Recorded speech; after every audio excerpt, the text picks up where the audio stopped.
it can't be better timing.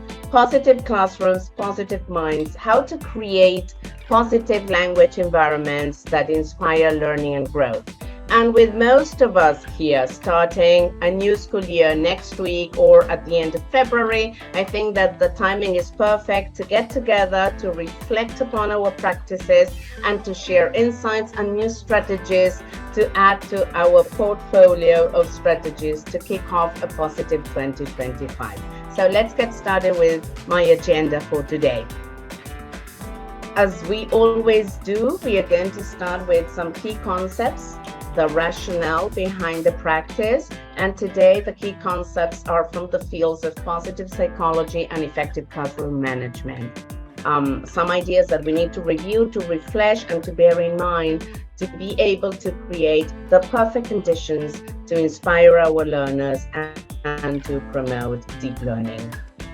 But that is a theory. So what we need in the classroom is the practice. So I will be sharing a teacher toolkit for a positive classroom with some very special ingredients, most probably the ones you are already using, but with a twist, but from a different perspective. So I hope you find them useful.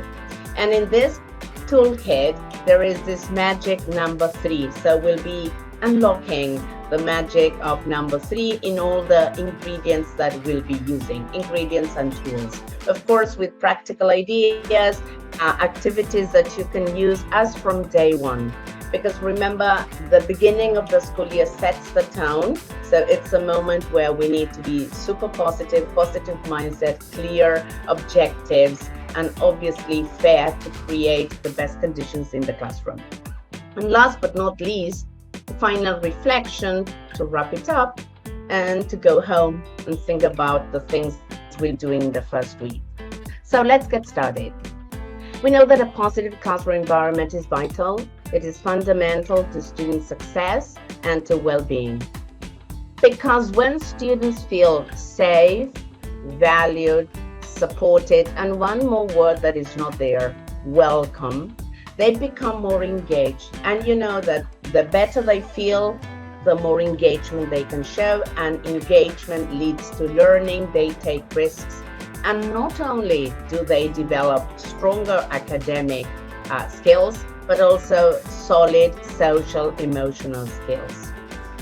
Okay, that's from the perspective of our students, and that's okay. The main characters or important characters in the classroom. But what about us? What about us? What about teachers? We are also sharing the classroom with our students, and we also need this positive climate in the classroom to be able to overcome obstacles and to be able to boost their self-esteem and to help them navigate the 9 months of school life together. So what about us? What about teachers? Of course, a positive classroom environment is also fundamental because it leads to teacher growth, it boosts our motivation, and of course, our well-being, a super important topic that we need to also bear in mind. The well-being of our students and the well-being of us teachers. Because when we feel valued, when we feel supported, we like to innovate. We want to be there. We read about a new strategy or we see a video and we want to go to the classroom and try it out. And that creates more impact in the learning experience, more impact in the classroom. So it's a win-win. A positive classroom environment is beneficial both for students and for teachers because it is this space we need to grow, to succeed, to progress, to see mistakes as opportunities, okay, and to have a wonderful new school year together. And the first, food for thought to bear in mind that our attitude, the teacher attitudes, is the heartbeat of the classroom. So we may have, you know what it's like, we may have the best plans, the latest resources, the most engaging activities, the best technology, but if our students don't feel safe, don't feel welcome and valued, learning becomes an uphill battle. So it is, I would like to connect this idea with a quote that very much used by educators worldwide, and it all started in 2019 in ASCD Annual Congress, this time in Chicago. You know, ASCD stands for Association for Supervision and Curriculum Development. And in this time, Mr. Dwayne Reed, a professional and educator from Chicago, in his plenary as a keynote speaker, he came up with this quote: students have to Maslow before they can bloom, using Maslow hierarchy and Bloom's hierarchy also as verbs here. And well, it really caught on, and you hear it everywhere, but it all started there in this annual congress in the States.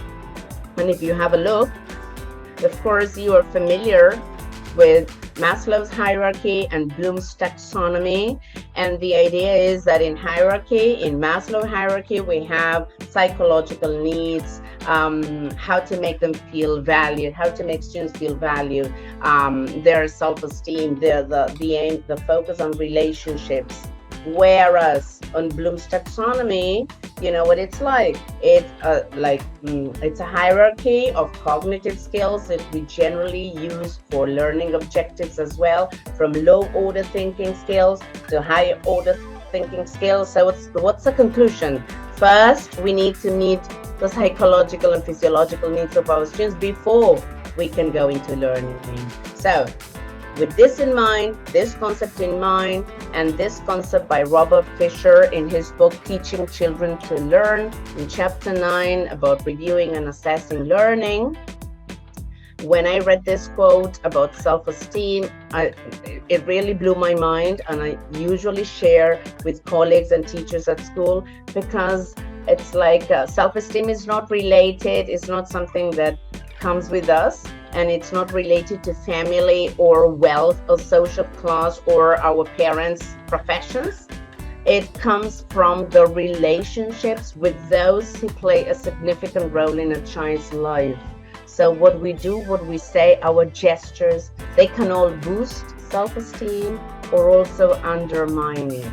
So, and this is crucial for a positive classroom environment, because you know what it's like in the classroom when you are able to give positive feedback and you make your students feel valued and supported.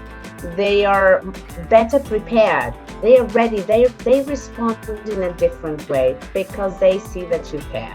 So with these two concepts, we need to believe in the power of a positive classroom. We have to deeply believe in this power, because our words, our gestures, the decisions should be in sync, should reflect this belief. Only then will our classroom transform into a space of growth and inspiration.